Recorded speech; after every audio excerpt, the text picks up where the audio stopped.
So we're going to kick off with our first morning session. And I'd like to, what I'm going to do is I'm going to introduce our morning speakers together. And then afterwards, we'll have question periods. Jude and Steve will join us. So our first speaker this morning is Mr. Stephen Rothman, Penn alumnus. Stephen Rothman, a bibliophile and book collector, has the largest and most complete collection of Christopher Morley in private hands. A member of the Morley-inspired Baker Street Irregulars, a group devoted to Sherlock Holmes, he has edited its quarterly Baker Street Journal since 1999.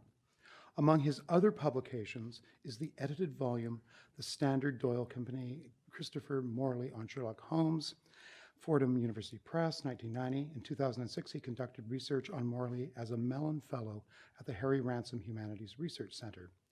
University of Texas at Austin. Stephen is the longtime president of Philadelphia's Philobiblon Club. As a member, it's embarrassing to mumble through that. In 2008, he donated to Penn Libraries his collection of more than 20,000 comic books and 5,000 graphic novels and reference works. Steve's paper is entitled Crossing 47th Street, Christopher Morley and the Gotham Book Mart. Jude Davies, our second speaker this morning, is Professor of American Literature and Culture at the University of Winchester, UK. He is General Editor of the Theodore Dreiser edition. He has published over 20 critical essays on Dreiser and topics of literary and cultural studies, edited Dreiser's Political Writings, University of Illinois Press, 2012, and is currently working on an edition of Dreiser's Literary and Dramatic Criticism. His previous books include Controversies, Falling Down, Diana, A Cultural History, Gender, Race, Nation, and a People's Princess. As co-author, Gender, Ethnicity, and Sexuality in Contemporary American Film.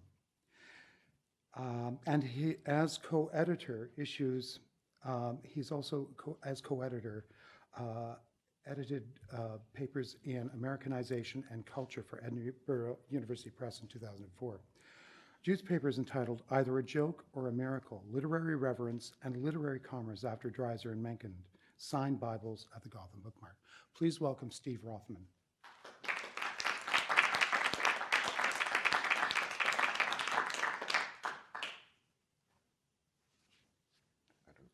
We'll try it this way. It might seem odd to begin a symposium on modernism talking about an author not associated with it, but beginnings are a curious time. Consider this on the beginnings of a book. There are dynamite and wildcats in the prenatal life of a book. Any word as you see it here was first dipped up from a bottle of Stafford's Jet Black, then hammered out again through a typewriter ribbon, then punched in type on slivers of hot lead. It lived for a while on long galley sheets and was murmured, for syntax only, not for aesthetic ecstasy, in the patient sing-song of the proofreader. It was rammed into soft wax, went bathing in acid, drew to itself sparkling wraith atoms of copper, strengthened itself for the world, as an idealist must, with heavy backing of alloy, lay down on the bed of a press, was run over by rollers of ink and crushed by huge sheets of paper. How alive they are, those presses. They gesticulate to you through the windows. You see the white sheets flap to and fro. It's like prisoners waving shirts or kerchiefs to attract attention. Someone's words are there, impatient for life. Christopher Morley took books seriously as physical artifacts, as you hear in his semi-autobiographical John Mistletoe. He was even more serious about their contents. In his first novel, Parnassus on Wheels, protagonist bookseller Roger Mifflin preaches, Lord, when you sell a man a book, you don't just sell him 12 ounces of paper and ink and glue, you sell him a whole new life. There's all heaven and earth in a book, a real book, I mean. This could describe Frances Steloff's attitude as well. She knew she sold books that were important, books that, if her clientele would only buy them and read them, would change their way of looking at life. Certainly Steloff would have agreed with Mifflin in Chris's sequel, The Haunted Bookshop, when he said, people need books, but they don't know they need them. Generally, they're not aware that the books they need are in existence. Like modernism, Chris is largely yesterday's news. In the first half of the 20th century, though, his name was everywhere, from gossip columns and cartoons to serious studies of current literature. But Chris was a writer of his day, from his hat to his pipe and Chesterfield cigarettes. Even his titles give us a hint of a different country. Tales from a Roll-Top Desk, Swiss Family Manhattan, Streamlines, Internal Revenue. I've devoted most of my life as a collector to Morley's works. The greatest strength of a single author collection, now the least fashionable of libraries, is that it exhibits all aspects of print culture, from the creation of the typescript to proof to finished product, newspaper, magazine, book, to the reactions of readers and reviewers. For more than 40 years, Chris's books were published by most of the major houses in this country. For most of that time, it seemed nothing could be published without an introduction or his blurb on the dust jacket. Here are some book dealers' catalogs, all with introductions by Christopher Morley. He was also published by uncountable private presses. I've gathered all of these, along with manuscripts, proofs, galleys, mock-ups, salesmen's dummies. There's artwork for dust jackets and illustrations from well-known artists. There's correspondence with editors, publishers, and book designers, not to mention all those booksellers and fellow authors, and even fan mail. There are runs of magazines he contributed to, and decades of newspaper clippings and reviews of his work. If a writer is to be judged solely by his work, there it is. If a writer is to be judged by the sort of person he was, well, there are thousands of letters to aid such assessment. There's also a bust of him by Joe Davidson, and a slide and a brick from his Long Island home. I've also befriended his children and grandchildren. An in-depth collection of a single author is like the stock of a well-curated bookshop, providing insight into print culture and materiality, the thinginess that informed an author's life, in a way that other kinds of collecting do not. I'm guessing many of you lack my long familiarity with a writer who's largely forgotten. Christopher Morley was born in the Philadelphia suburbs in 1890. After a flourishing undergraduate career at Haverford College, he was an early Rhodes Scholar. Arriving at New College, Oxford in 1910, he spent 3 years reading history and writing poetry and stories. His first book, The Eighth Sin, a collection of poems, was published by Blackwell at the end of 1912. In 1913, Chris came to New York. He wanted to work in publishing and was looking for a job at the top house, Doubleday's. Chris repeatedly tried to breach the firm's fortifications. Once, having secured entry, he was shown round, but was politely repeated to him that there were no jobs. Still, he was taken in to meet Frank Doubleday, the firm's founder. As Doubleday later recalled, immediately Chris began pulling notes out of his pockets and gesturing excitedly about adopting new series and new authors. Finally, a dazed Doubleday tried to staunch the flow. "What job would you like here?" he asked the young man. "Yours," Chris said immediately. Before Chris knew what he wanted to be a writer, he knew he wanted to get books filled with the best stories, ideas, and writing before the widest possible audience. He worked at Doubleday for the next 4 years, editing, writing copy, even selling in bookstores during the Christmas rush. During this time, he developed a deep respect and affection for the traveling salesmen who promoted the publisher's wares, and for bookshop owners, an affection that would repay him well when he became an author himself. It must have been exciting in those early war years to see American publishing from the inside. In John Mistletoe, Chris recalled, "What a time of stir and experiment that was. The manuscripts of Sherwood Anderson's first novels came to Eugene Saxton's desk out at Garden City, and he passed them on to Mistletoe to read. They gazed at each other with wild surmise, but knew that it was no use just then to fight for them in committee. And presently Ben Hubish published Joyce's extraordinary Portrait of the Artist, which foreboded so much. As afterward with Proust, Mistletoe never carefully read more than a little of it, for he was always very canny about what not to read. His ignorance is precious to him. He could see in a few pages what Joyce was doing. It was thrilling, but it was something to consider by patient intuition, not to palaver and write to the papers about. Significant books must be taken cautiously. You don't want them to get in the way of what may be growing and brooding in yourself, taking its own time. Chris spent much of his career promoting other writers. He was among the earliest 20th century authors to rediscover Melville and Gissing. He could quickly see potential in new works. He described one such in a letter to his brothers Frank and Felix.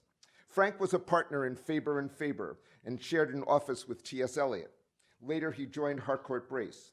Felix was a noted political commentator, right-wing, editor of the Washington Post, and president of Haverford College. Chris was writing to them about a very astonishing book, a sort of lost weekend out of the high school generation by an unknown, except for a few New Yorker sketches, writer named Salinger. A silly title, The Catcher in the Rye, which will probably be changed. Little Brown, the publisher, it was turned down by Harcourt, I'm told, because their editors squalled about the four-letter words, but which are really, in this particular psychotic narrative, so pathetic and so innocent that they are necessary and unoffending subscript, as when the poor youngster, a sort of Scott Fitzgerald in his prep school age, makes himself a secret purity crusade to go through all school buildings and try to erase the mural scribblings, "fuck you." It's really a notable book, hideously pathetic and tragically exact for many, I fear, of our losing generations. It won't be published until autumn, but I just wanted to say it will give you a nasty twist of heart. Chris wrote his own first novel, Parnassus on Wheels, about a horse-drawn bookshop, Well at Doubleday. From there, Chris went on to journalism, quickly working his way up from the editorial backbench to columnist at Philadelphia and then New York. He was an all-round writer for the Evening Post, even covering 2 World Series between the Giants and the Yankees, though more interested in his hot dog than in the game. Chris, along with Henry Seidel Canby, William Rose Benet, and Amy Loveman, fled the Post to start the Saturday Review of Literature in 1924. He continued from the Evening Post his Bowling Green column, which was mostly essays about whatever struck his fancy, domestic chores, reading, or the joys of commuting on the Long Island Railroad.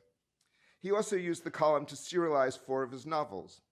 He did another column of gossip about publishing and bookselling called Trade Winds. As both a writer and a reader, his personal library was well over 10,000 books.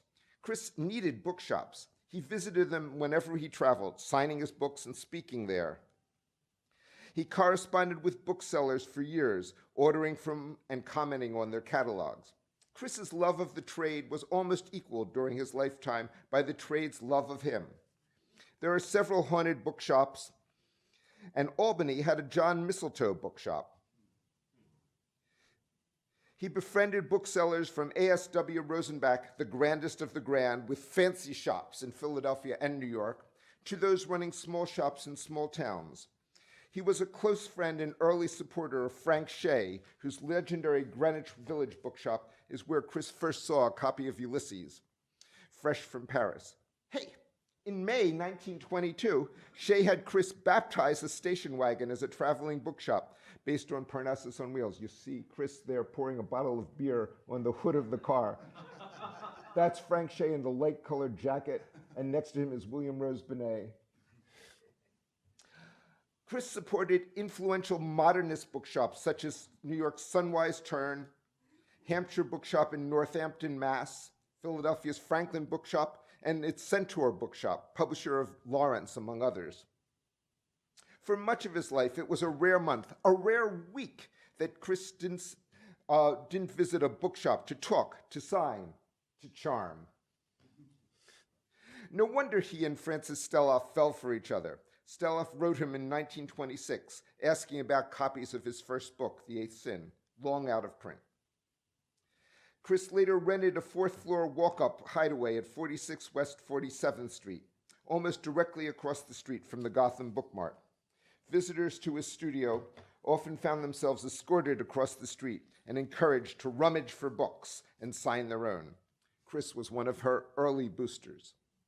In a 1933 column, he wrote, "The Gotham Book Mart on West 47th Street held its annual umbrella-raising ceremony on May Day, when Miss Steloff and her frolic subordinates opened the backyard season. Alfresco book boxes and everything, sandwiches and beer passed out through the window of the neighboring cafeteria."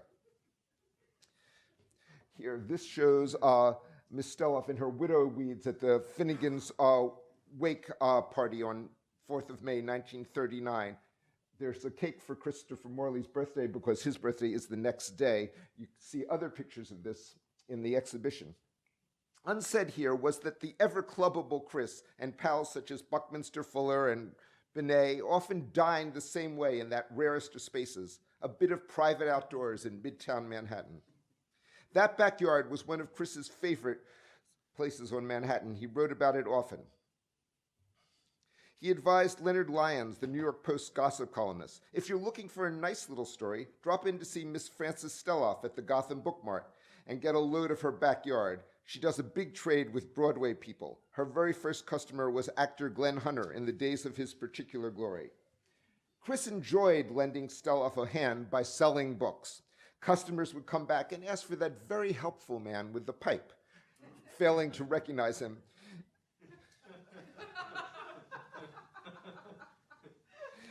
he even wrote a poem to help Steloff deal with her collections, Rubaiyat of an Account Overdue, which you can see in the exhibition. This was sent out with statements, but customers began dragging their feet in the hopes of being sent a copy. This particular copy says at the top, with every good wish except on the 1st of the month. To avoid that, the poem was also printed as a folder in a signed limited edition and sold to collectors, although not too many were sold because the library has many of them. Chris was also played a role in Steloff's unsuccessful battle against John Sumner, as we heard last night, of the New York Society for the Suppression of Vice. After being visited by the police for selling one of the Society's agents a copy of Gide's If It Die, Steloff phoned Bennett Cerf, head of Random House, to say she was about to be thrown in the clink for selling one of his books. And what was he going to do about it? Cerf got the firm's lawyers on the case and called Chris, who could be a resonant sounding board.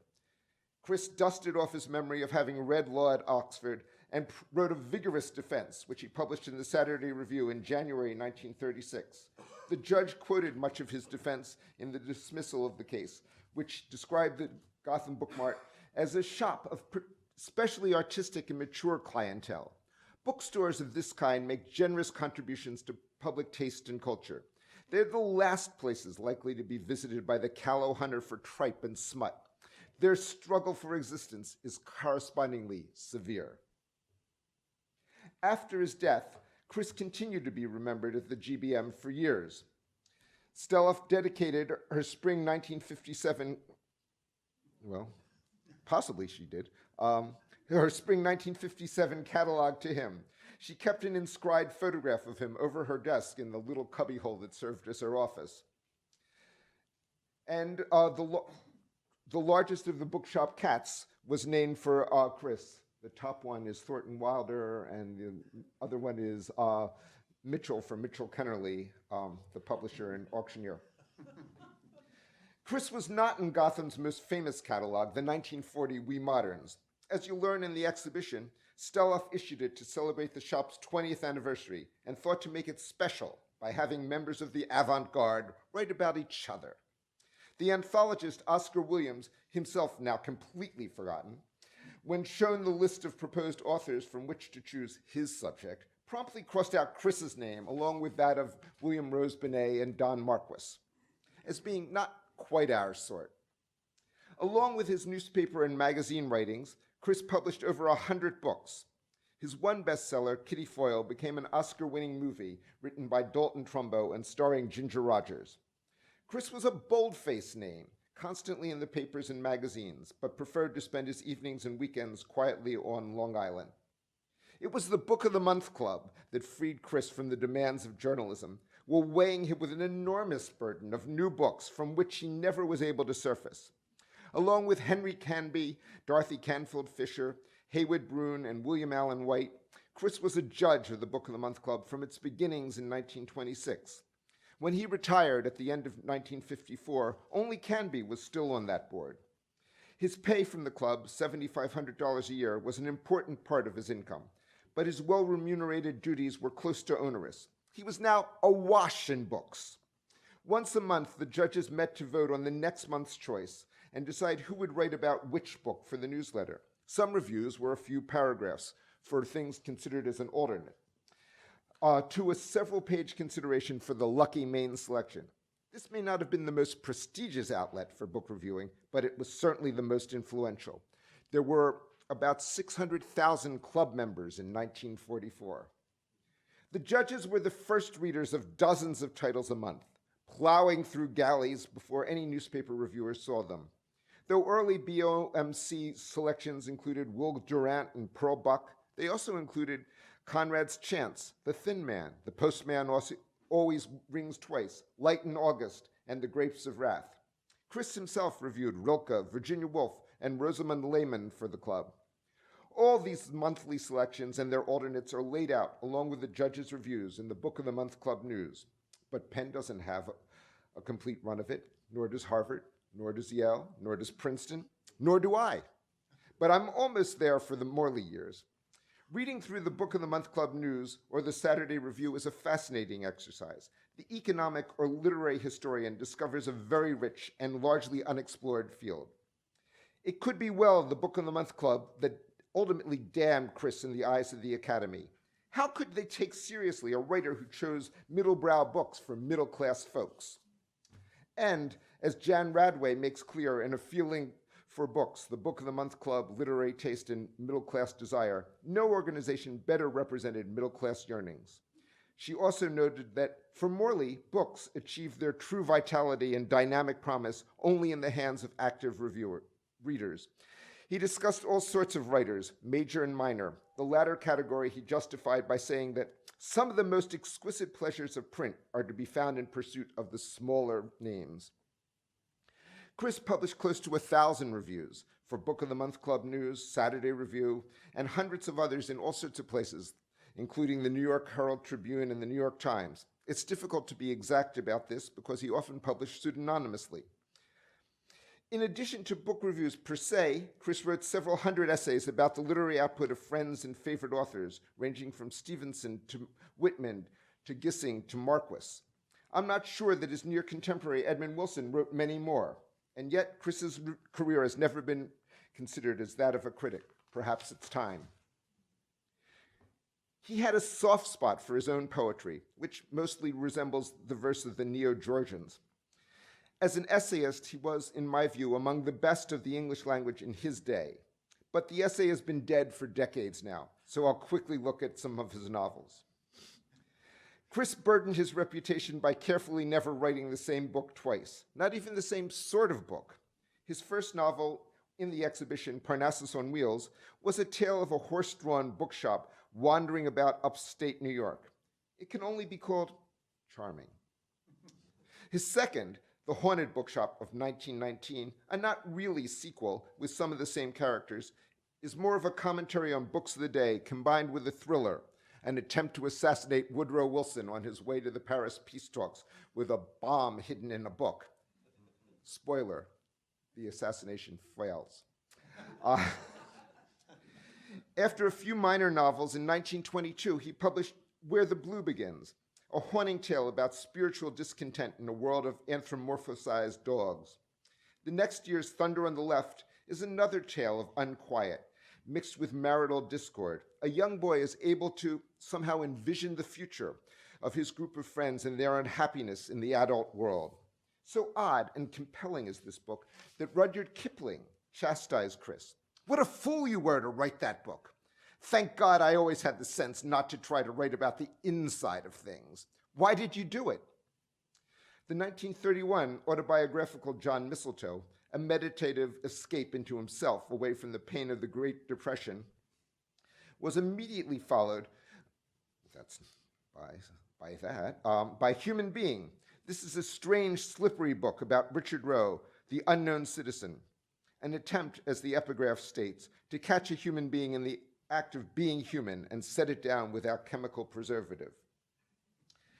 Europe worried Chris a lot, and 1937 saw The Trojan Horse, an adaptation of Chaucer's Troilus and Cressida, in modern idiom and with modern concerns about the folly of war. He closed out 1939 with Kitty Foyle. Superficially, it's a soap opera narrated by a working-class girl who falls for the son of a wealthy old Philadelphia family and has an abortion.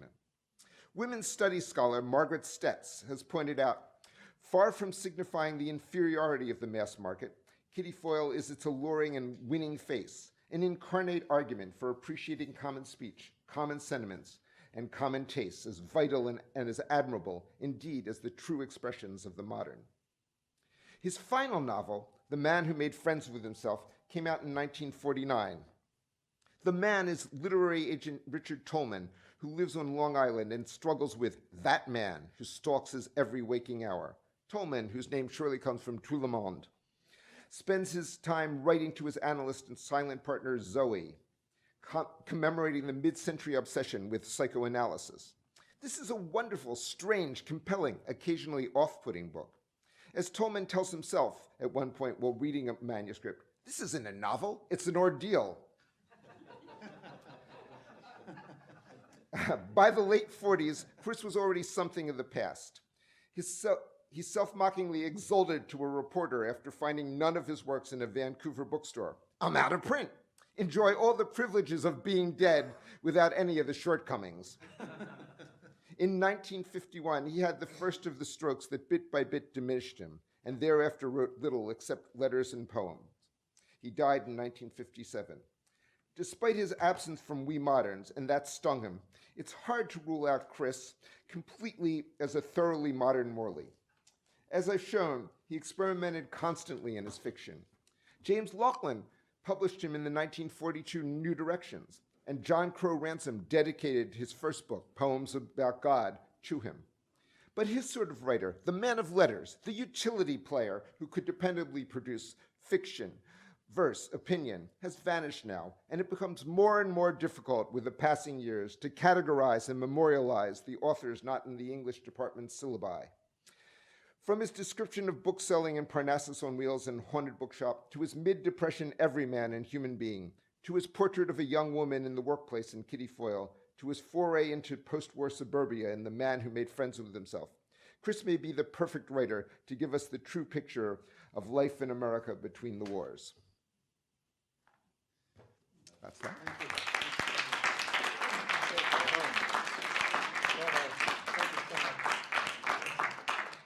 Thank you. Thank you, Stephen. Yeah, okay, let's bring up the... So now, please welcome Jude Davies.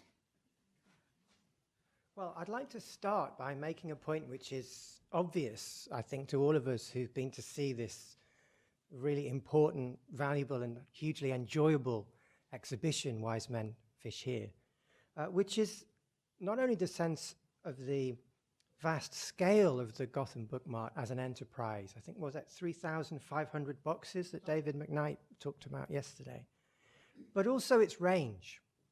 It's not just about modernist little magazines. No, it's not even about big little magazines. It's from posters to postcards, first editions, letters, etc., etc., etc.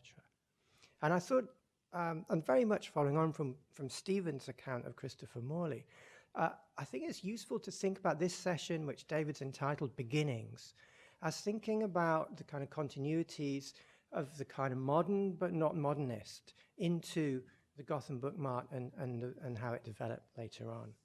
So where better then to start, from my point of view, with two figures who are both very modern without being modernists, Theodore Dreiser and Henry Louis Mencken.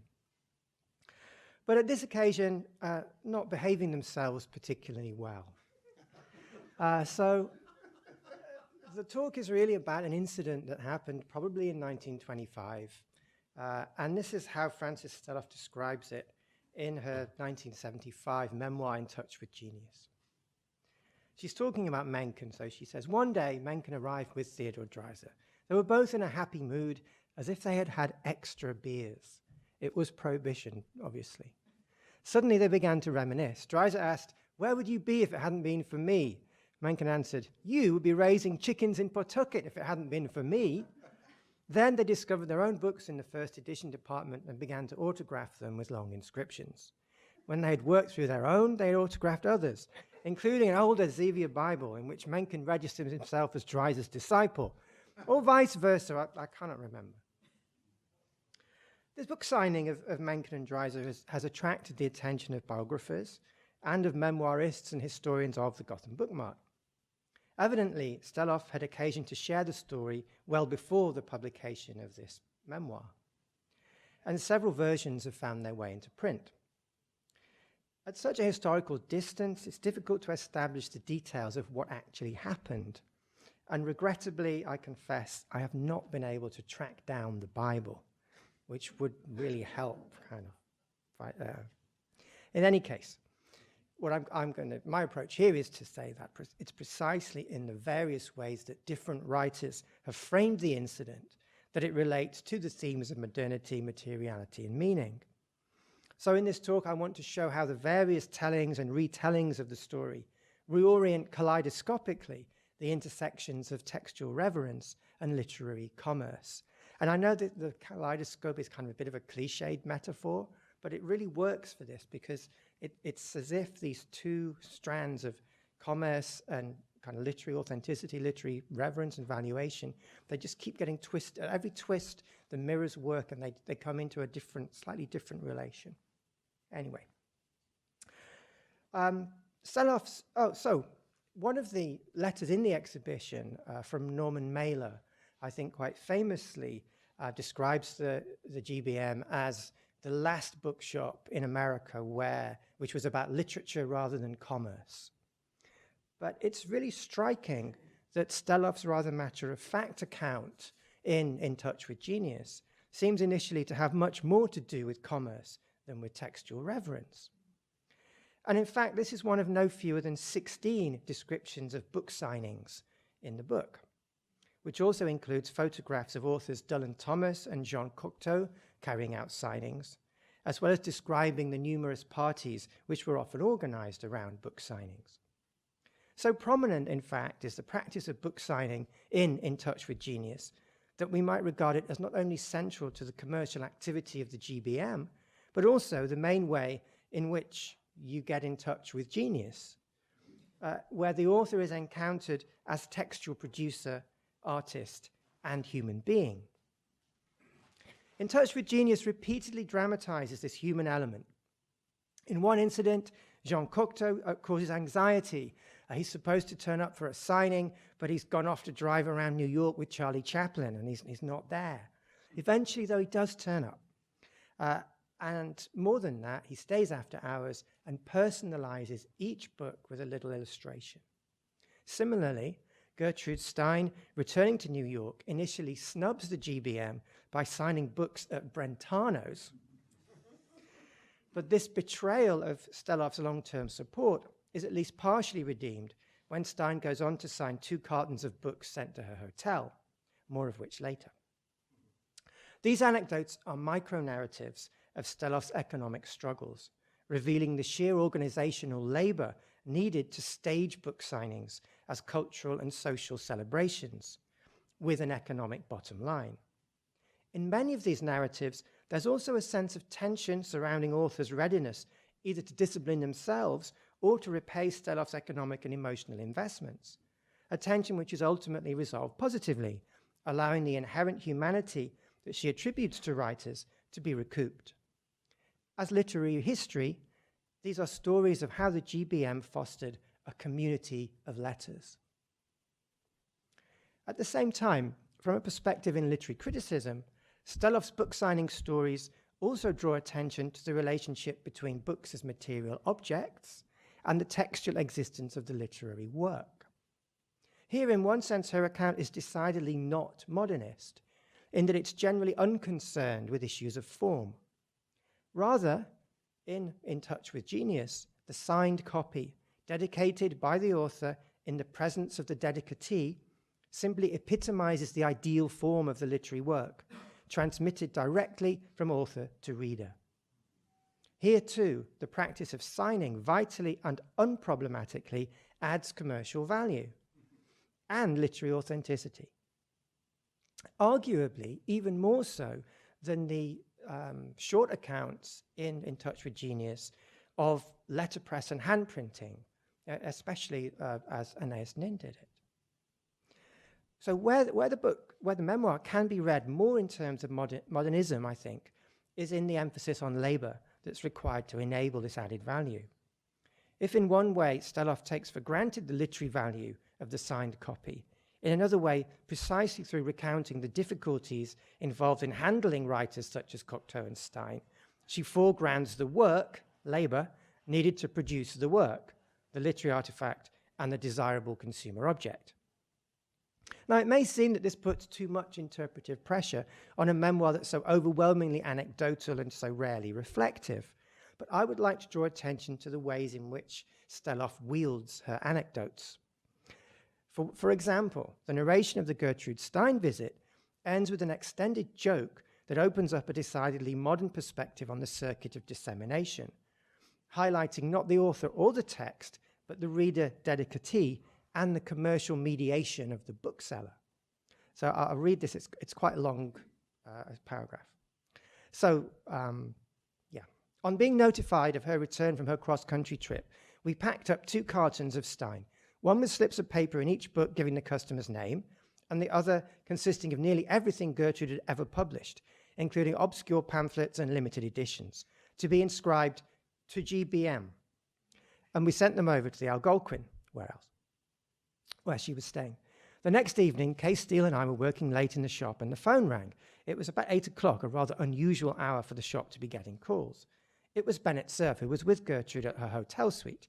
He said she had been signing the books, but she was very curious to know who GBM was, who had been so devoted and had taken the trouble to collect every last little item she had ever written.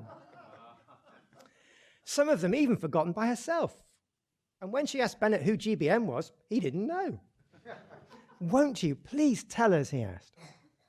I told him he knew very well who GBM was, and if he didn't, I was not going to tell him. But he insisted that he didn't. After refusing several times, I finally said to him, "Haven't you ever heard of the Gotham Book Mart?" He roared with laughter, and I could hear Gertrude, Miss Toklas, and others in the room laughing heartily when they were told who the mysterious GBM was. For all its good humor, it seems to me that Steloff is settling scores with Stein here for signing at Brentano's. And in the process, she's insisting on the importance of the bookstore in mediating between author and reader, while also registering the propensity of writers and publishers to elide or forget that importance.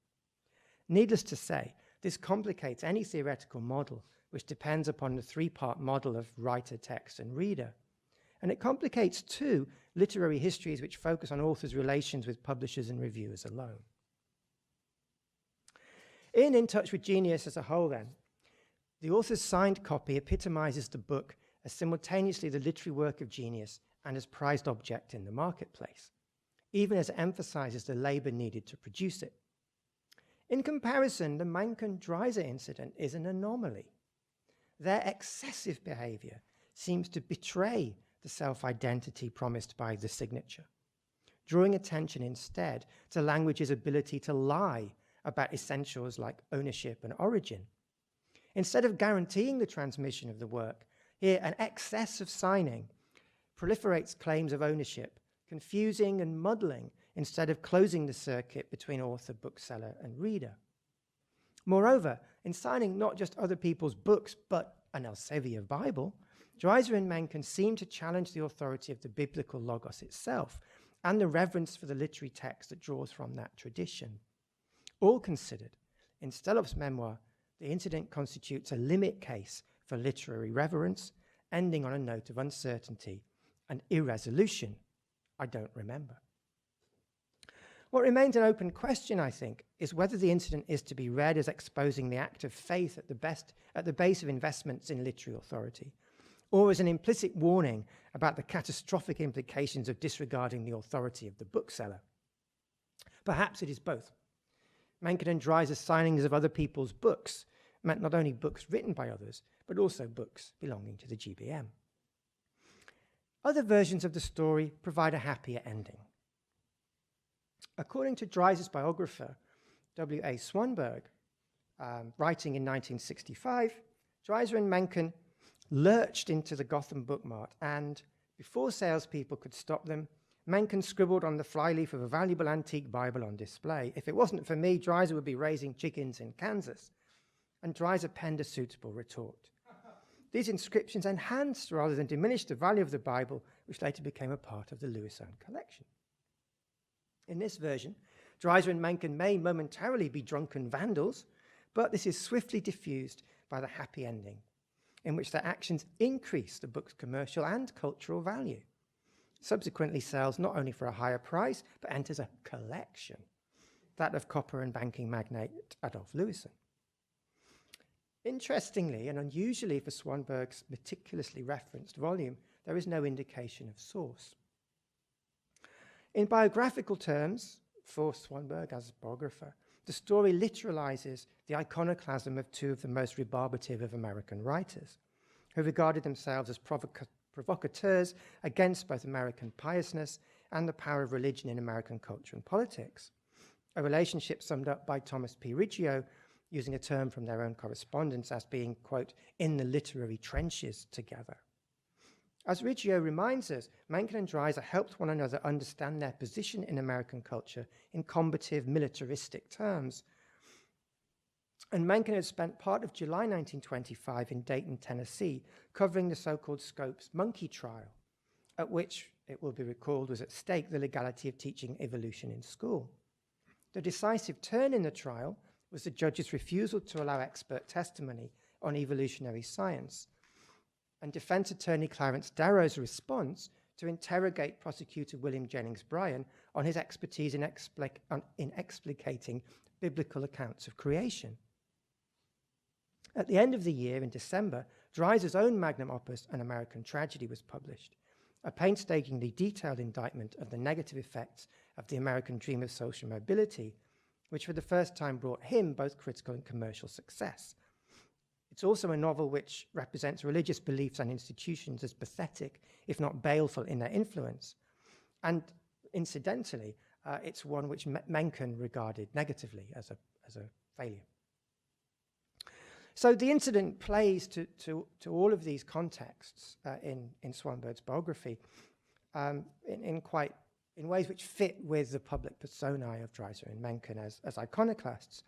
But it also highlights a playful, more modernist sensibility that's actually rarely glimpsed in the public Dreiser and Mencken, but is apparent in their private correspondence. They would frequently address one another or sign off letters with invented or fanciful names, ranging from the pseudo-biblical Elijah III and Salathiel, to the ironically Germanic Menkorn, to the plain odd, the Duke of Argyll, as Dreiser signed himself off once. This playfulness around identity was in part a bitter response to the nativism of the 19-teens, due to which both had been marginalized on account of their imputed Teutonic identity and sympathies. Thus, Mencken inscribed a copy of Ernest Boyd's book, H.L. Mencken, of 1925, quote, to Theodore Dreiser, war hero and Christian, in memory of our days together in the field, Appomattox, Sedan, Port Arthur, New Windsor, Maryland, Chateau Thierry, Santiago, Union Hill, New Jersey, Tannenberg, H.L. Mencken. And that's obviously mixing military sites with prohibition drinking areas. Okay. But also the anecdote evokes the tensions in their friendship, the rivalry, which culminated in a rift between them that developed early in 1926 and lasted for the next 8 years. But Swanberg's narrative, his version, also foregrounds a wider interest in the incident and what makes it particularly interesting in relation to Steloff and the GBM. In a few lines, Swanberg brings together several modes of valuation that weave the threads of the Gotham book Mart story. This is not just any book, but an antique Bible, a repository of transcendent wisdom, and perhaps spiritual value, possibly of historical significance, of the kind that would later be kept in a special part of the bookstore known as the Nave, but also it's a material object for commercial sale. The notion of authorship and inscription, though, is only hinted at in Swanberg's version. And it generally doesn't engage with that notion that I've been saying is crucial to Steloff's memoir in terms of the signed book as this epitome of both literary authenticity and commercial value. Those considerations loom large in other retellings of the story, such as in this version, told by Andreas Brown. In 1925 and 26, the story became very well known. And H.L. Mencken came in with Dreiser one day. Frances tells the story that they'd been drinking at lunch and decided to autograph all the books in the shop. She eventually was able to stop them, but not before they reached the religious section, in which they inscribed all her Bibles with best wishes from the author. Breaking off here, Brown's version of the Dreiser-Mencken incident is essentially a joke about literary celebrity and authorial authority, but one that's embedded in his account of Stelloff's biography and her project to make available books that were otherwise difficult to obtain, whether due to censorship, publication overseas, or their commitment to high modernism. For Brown, neither the sacrilegious aspects of the Bible signing nor its implications for market value are significant. Instead, he positions the incident in relation to Stelloff's biography and in particular her attitude towards bookselling. In this telling, the story is an index of Stelloff's attitude towards literary and commercial value. He portrays her as indifferent to questions of literary value or indeed to content as such, and animated instead simply by a desire to give people what they want. So, lest you get confused about the different versions, I've hazarded a timeline at this point, which looks a bit like a literary stemma, but it isn't. So any scholarly editors in the house, it's not. It's an attempt to give a kind of timeline of it. So this is, I think, and this is not exhaustive, but these are some of the accounts. So the notion that the spree happened sometime in 25, Francis Stelloff described it to various people, and that's what Swanberg was drawing on. And I'm thinking that because Swanberg doesn't give a reference, doesn't give a source. And part of that goes into Rogers's Wise Men Fish Here. Rogers also draws on Stelloff's draft memoir, which is then later revised and published in 1975. And then drawing on probably the Rogers and the oral accounts by Francis Stelloff is the Brown My 40 Years, which I just quoted, and also a much more recent book by Matthew Tannenbaum, whose book's called My Years at the Gotham Bookmark with Francis Stelloff Proprietor, Recollections about the Pantheon of Writers and Artists who passed through her store, and How I Became a Bookman. Tannenbaum's highly enthusiastic account places the book signing spree in the context of Stelloff's apparently contradictory combination of professed indifference to content with her reverence for books. And I don't have time to go into this in great detail, but there's one moment in which, in his lead up to the narrative, in which Tannenbaum says, he kind of hankers after, quote, an angel or angelic representative to tell you when you're in a sacred moment in your life. Well, wait, isn't that the job of the writers and poets and artists and actors and dancers and everybody whose good work Francis Stelloff seemed to recognize in her time? Probably the best known version of the incident is in W.G. Rogers' History of the GBM, Wise Men Fish Here, published roughly coterminously with Swanberg's Dreiser biography, and also drawing extensively on Stelloff's notes and comments. He strongly emphasizes the themes of proliferating and slippery authorship. By way of introduction, Rogers observes that it was GBM stalwart Christopher Morley who, with colleagues, had a popular game of the random autographing of books, sometimes their own, often somebody else's. Though, and because it's not clear whose name the books were autographed in, this can be read as exposing the leap of faith involved in viewing the signed copy of a book as authenticating it as the author's work. Rogers sort of seems to imply that, to open up this kind of gap in his account. So, one day, Mencken and Theodore Dreiser, full of beer and gaiety, ran across many of their books among GBM's first editions. They embellished them with long inscriptions. Having exhausted their own works, they autographed other people's. Either Mencken or Dreiser signed himself as the other's disciple in an Elsevier Bible. More than one Bible was autographed, apparently, for Carl van Vechten also stopped there with Dreiser. Their phrase read, as Van Vechten remembers, with the compliments of the author. It was a silly performance, he confesses in the early pages of his autobiographical fragments, but even so, he jests. The person who finally found it thought it was either a joke or a miracle. Whether Morley autographed Bibles is not known, but he signed many other tomes, The only autographed Bible known to the proprietor was sold to Adolf Lewis, whose book collection was sadly sold off at auction after he died, which is partly why we can't trace the Bible yet. Now, for all its added detail, there's much in Rogers' account that remains obscure. If it is a joke or a miracle, at whose expense is this? Is it at Lewison's because he treats books the same way that he treats 20th century paintings that he collected, i.e. as kind of fetishized aesthetic objects rather than things to read and be absorbed into the psyche?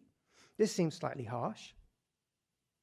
But also Rogers seems slightly less than certain about the narrative itself, apparently. And the reason for this is that he's drawing on both Stelloff's recollections and an account that I've not previously mentioned in Carl van Vechten's posthumously published Fragments Towards an Autobiography. Van Vechten describes a suspiciously similar book signing incident at the GBM. And it's from this that Rogers derives a direct quotation with the compliments of the author and the sense of a silly performance. But interestingly, the jest that he attributes to Van Vechten, the person who finally found it thought it was either a joke or a miracle, that crystallizes the combination of sacrilege and playfulness, is not found, either in the Fragments volume or in its immediate source, Theodore Dreiser as I Knew Him, published by Van Vechten in 1951. This, I think, muddies the waters sufficiently to make us wonder if there were originally two incidents or one. Maybe Dreiser had a few beers with Van Vechten and got a taste for signing Bibles and then brought Mencken back to do it some more. But if it was Van Vechten all along, this might explain Mencken's failure to mention the incident, as far as I can tell, anywhere, and it would have seemed to be very appropriate for the third volume of his autobiography, entitled Heathen Days. Although there are other factors that could account for that. But either way, there's a kind of irony against me here, I think, that I set out to look at an incident, not in the sense of what happened, but in terms of the various meanings that people had wrapped around it, and I've ended up having to try and engage with what happened. So finally, I want to nail my colours to the mast of discourse. If it was not Mencken, well, it should have been. And not only because of his self-identification as a heathen, nor even the tantalizing proximity to the Scopes trial. Rather, because of Mencken's unusual reasons for frequenting the GBM in the first place, as recounted by Stelloff by way of introduction to the book signing incident in Touch with Genius. Mencken's first visits to the GBM were apparently in order to track down all the remaining copies of his first book, Ventures into Verse, a volume of which he'd come to see as sophomoric and deeply embarrassing. He was trying to buy his own books to destroy them. Once Stelloff and staff realized this, they hid what copies they had. Even better, or worse, one of them turned out to have extensive critical annotations, which he'd given to a friend, saying things like, "I wrote this when I was Kipling mad," and "I wrote this when I was woman mad." This was preserved for posterity and eventually sold for $500 to a collector in Atlantic City. And so, at this last turn of the kaleidoscope, the author has become his own would-be censor, thwarted by a combination of literary reverence, literary commerce, and the intrepid bookseller. Thanks very much.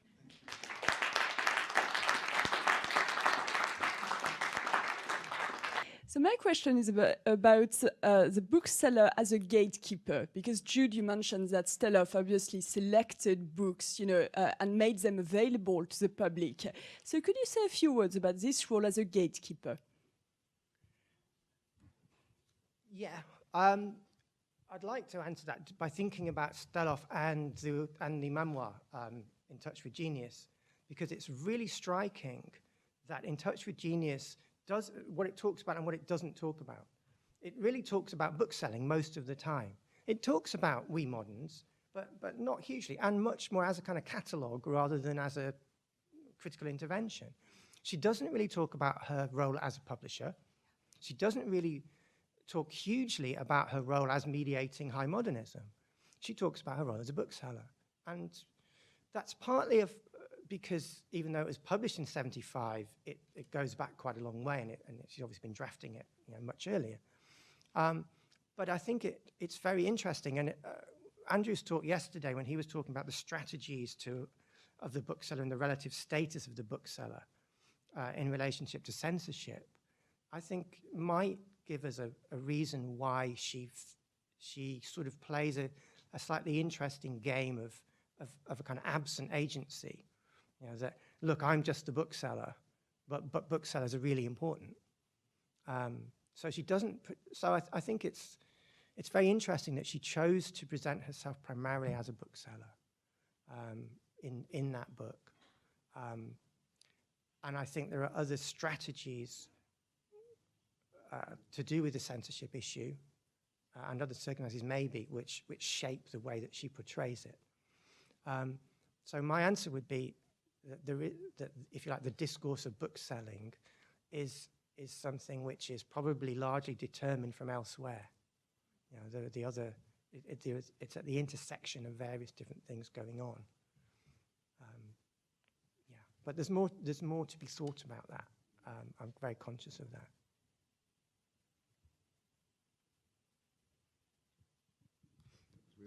Thank you. That was a great start to both John Pollock from the library. I have a big question, and I would like to hear some of your thoughts about it. David has just slipped out, so I would have liked to hear his responses on this as well, because I'm just picking up on your opening, Jude, and putting it next to Steve.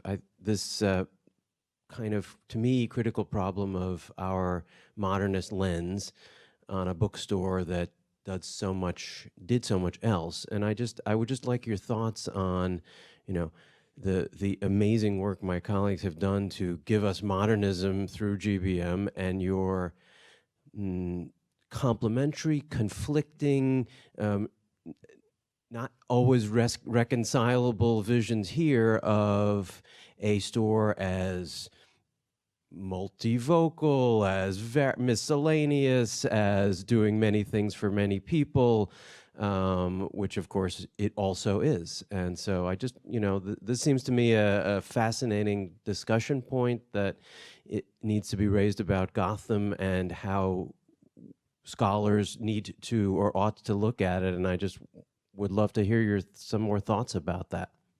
Thanks.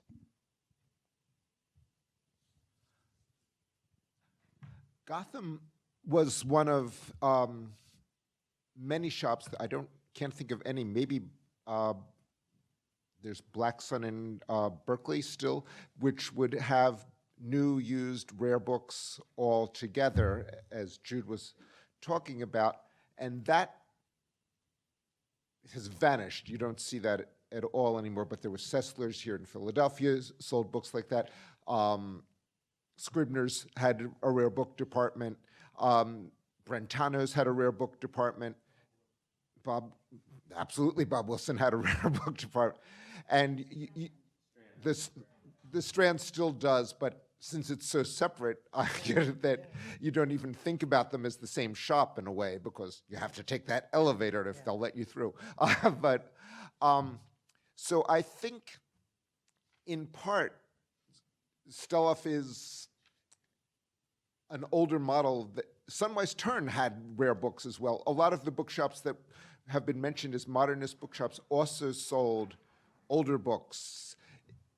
It was a way, you had fewer books to choose from in a way, and it was harder to get books from the publishers because things didn't come the next day. So I think a way of making sure that you had titles in stock all the time was to sell used books as well as new books.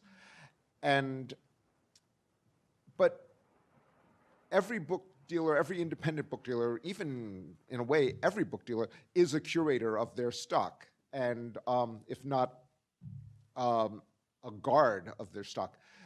And so even if they're not censoring, they're choosing what they have on the shelf. Am I answering that question? I think I am.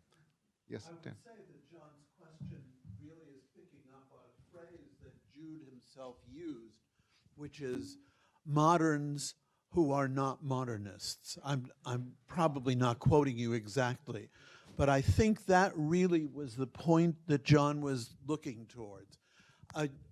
Not simply a bookstore that stocks the old as well as the new, but whose conception of the new is broader than modernism itself. And that was typical, I think, of many bookstores in the 20s and 30s and even into the 40s, although it's starting to move away by then. As you look at catalogs, you can see this, and mailings. Argus Bookshop, which was in Chicago and then on 47th Street in New York, was another one that had all sorts of shops. He actually would fit in very well with this exhibition because he published things that went from obscene to very new. And this is, I think they all needed to have a wider view of what they were doing because they had to make those sales, and it was the Depression. I think in one way that, Dan, you just put it really well, I think, that sense of, but I perhaps go even further, that sometimes its conception of the good book doesn't involve newness either. That there's a little bit, I think, maybe of a kind of fetishization of newness in certain elements of modernism that I'm not particularly in sympathy with personally. But I think in a way it's really simple. In a way, it's about different modes of validation and different hierarchies and where they cross, and then you can unpack it from there. But it does get quite. And so you can approach most of it, I think, dialectically in terms of how it pans out.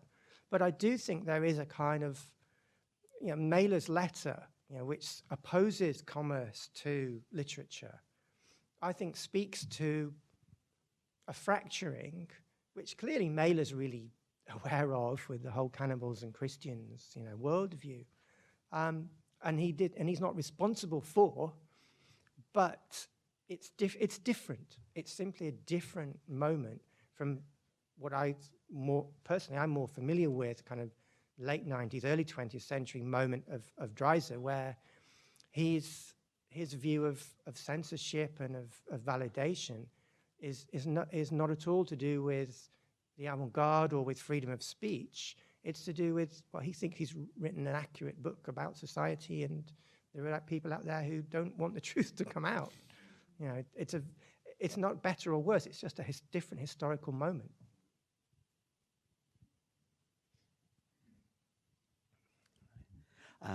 Thank you to both of you for two really fascinating papers. Just I learned a lot from them, and I've got a kind of question that is addressed to both of you really, but it's picking up something that was kind of threaded through your paper, Jude, which was about the practice of signing and what the practice of signing means. And I was thinking very much back to the title that Stenoff uses, In Touch with Genius. And I was wondering about, for both of you really, given that you're a kind of book collector for Morley, what does it really signify when you have a book that has been signed by the author? Is it the aura? Is it just commercial value? Are you somehow in touch with the author in a kind of very tactile way, really? So just both of you, your thoughts about that kind of... This is a good question because this is something that I've thought about a lot. And I think in a way it is just a fetishization of the book. Oh gosh, he touched this. There's a dealer who sells signed books who calls it flat signed books, and they call it flat signing, which is the most horrible term I've ever heard, because gosh, I'm sure many times the booksellers held it up against a wall and not on a table, but that's not even, I don't understand it. I mean, just a signed book doesn't mean anything to me. A long inscription is very exciting, something where I've got books that are to his family, to the friends, to the dedicatee. That makes sense because I have a history there. I understand part of it. Or I have these long drunken inscriptions, and they mean something because, gosh, you know what sort of day it was. But I really just think what does it add that the author held the book in his hand? Nothing, really nothing. It is just saying no. Resistance to the idea of the book as a mass-produced object. That's one way to think about it, isn't it? You know, this is one that this person touched. It's the same thing as why does a print need to be signed by the artist? He hasn't gone any farther in the production of it by the time it is a print. And a book is finished when the author is signing it. It's an afterwards. It's not the same as an artist signing a painting. There is also something like a mass-produced signature, which you can have if you sign crates of books in your hotel room. I have a follow-up question to this, and that relates to the question of property and ownership. You might think you own your name. It's a kind of questionable thing. And your talks show that people make up names, change their names, which one is the real names. Now they sign the names in the books, but what does that mean? They don't own the object. They go into the store and actually trespass by signing property that isn't their own. And the signing of the book marks the distinction between the authorship of the text and the ownership of the book. And so I want you to think about this a little bit further, because it says also something about the status of the bookshop.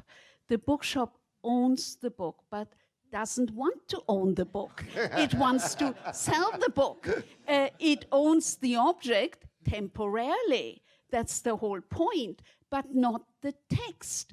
Does the author own the text temporarily? Because the anecdote of Mencken going in to buy his books to destroy it has the wish of texts also to disappear. So I wonder whether you can think about this further and maybe even connect with last night's splendid talk about the legal officers coming into the books and into the store and saying, this is your book, and it is not supposed to be here because it might get into the wrong hands. Thank you.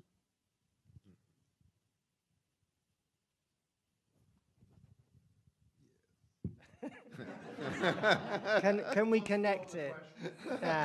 Can we connect it to Andrew's? I'm not sure we can connect it. I mean, I think what you said is really good and true, and I wouldn't necessarily, I don't think it needs an answer. For myself, going back to Andrew's question, I'm kind of indifferent to abstractly signed books, although I'm quite excited to see Dreiser's signature on books. But for example, I went to see Lou Reed, the singer who's passed away now, and he was selling books of his poetry.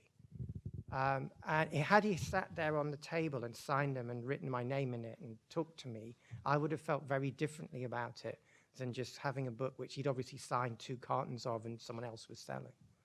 And to me, what it does is, and this is the funny and tricky thing about it, is on the one hand, it refuses the logic of the circulation through mass production because it repersonalizes it. But in another way, it absolutely reinforces and completes that circuit and validates that circuit.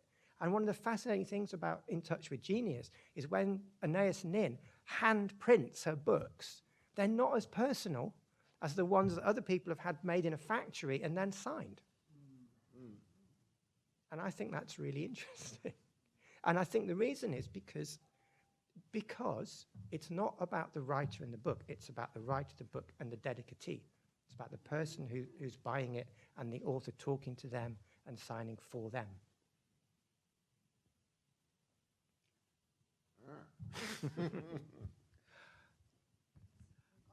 I actually have a comment if you don't have a Okay, a, fine. Yeah. a response at this point.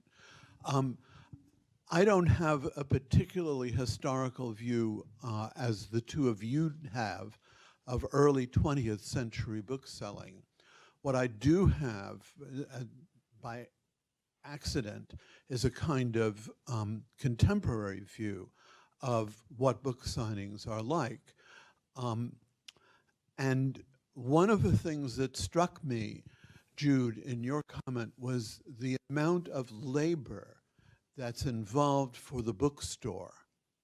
What I can testify to, just from observation, is the amount of labor that the author has to undergo in a book signing as well, particularly since these days they tend to be organized not by bookstores, but by book publishers, for very commercial reasons which have to do with the kinds of questions that have just been asked.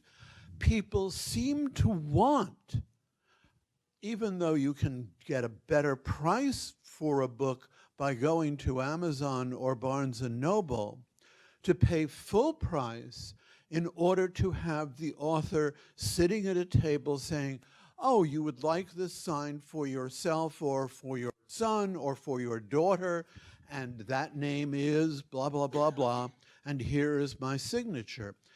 And when you have to do this over a period, as one writer I know has been doing since the fall of 2018 through the winter of 2019, bookstore after bookstore after bookstore, visiting even frigid Canada this week, that becomes laborious in the extreme for the writer. And yet it's perceived by the publisher as having commercial value enough so that drivers, airfare, hotel bills, the whole 9 yards are covered for the writer whose labor is being subsidized in this way. Are those just signing sessions, or is there a kind of reading and a Q&A as well? Sometimes combined with a talk, but just signing, walking into the bookstore, here I am. Yeah, that sounds deadening. It's deadly. So how many publishers were doing that early on when Gotham was doing it? It was different. Bookshops would arrange things. They would ask the publishers to sell things, and the author would come in, give a little talk. I've got thousands of clippings about Morley's appearing at this place, that place, give a little talk. Also, the authors were very anxious to sign a book. If the book was signed, it could not be returned. Aha! So they were happy to come in and sign as many of those books as they could, because the shop was stuck with them then. I have a different question entirely, and that is, Jude, you mentioned the disposition, but I didn't quite hear it, of the Lewison Library, the Lewison collection. Mm-hmm. Where did it go? I haven't had time to do much research on that. As far as I can find out, preliminarily, the collection doesn't exist anymore as such. So I think they were auctioned off when he died. Have you had any occasion to check with surviving members of the family? No. Because one of them, as you may know, though recently deceased, was a fairly well-known book historian named Betty Eisenstein, middle initial L. Thanks for that, Dan. I think there are other questions. I just have a quick coda, and it has to do with Edward Gorey, who, of course, was associated with Gotham. And the joke is he signed so many books that the rare book is the unsigned Edward Gorey.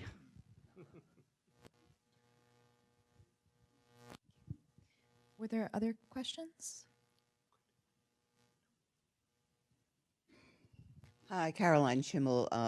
My second job in New York was working for the Limited Editions Club, which started in 1929 and involved an author or an illustrator or whoever signing 1,500 copies of a book, flat signing, whatever, and there are stories, backstories about that and the excruciatingness of it.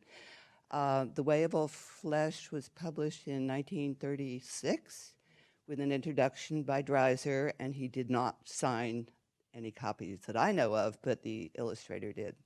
So it was already a very popular thing. I mean, George Macy made a small fortune doing this, starting just as the Depression hit. But people were still willing to buy a copy that had been touched by somebody involved in the production.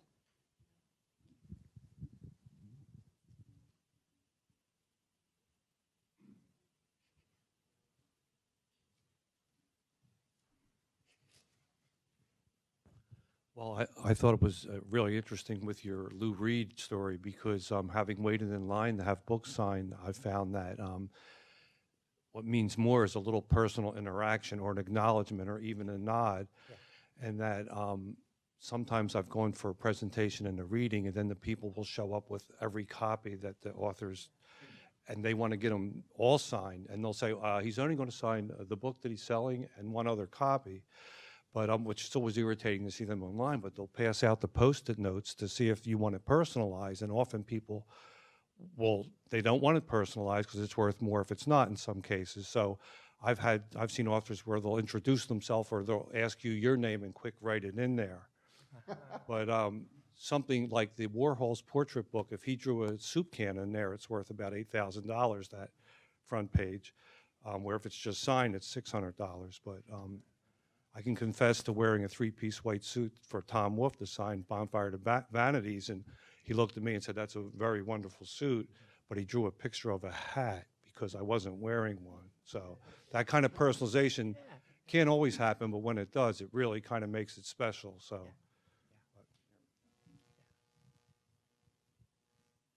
questions? Let's thank our two speakers.